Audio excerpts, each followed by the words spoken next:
So I just came off a strategy call with a client that is just doing great with her podcast. She has a sponsor, she's doing long form content interviewing a guest, and she's also doing a short signature content segment that she's releasing as well. But her big question that she had for me today was,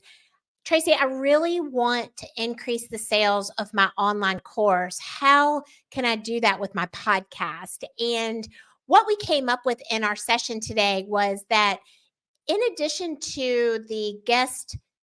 interview podcast episodes and the short recap synopsis episodes that she's releasing,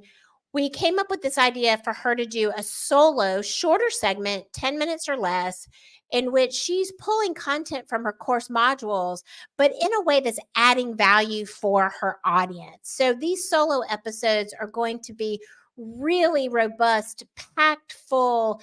solo episodes of her pulling that content and giving value to her audience, but also really giving her audience a chance to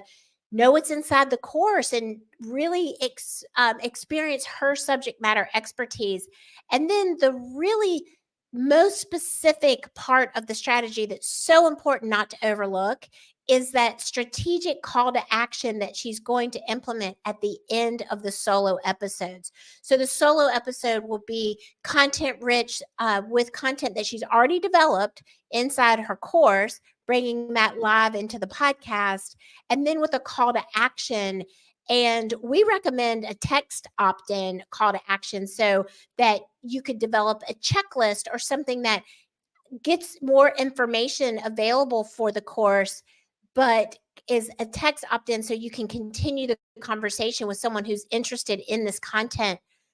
developed by the course, but then ultimately you can talk to them and nurture sequence them to ultimately end up being in your top of funnel, then your middle funnel, and then actually converting to a customer for your course. So I hope this is helpful for you if you're trying to increase your sales with your podcast. Just remember that you're the subject matter expert, but people need to know it, feel it, experience it. But more importantly, you need to give them a succinct call to action so that they do know how to continue the conversation with you and that you can talk with them to get them from listener to customer.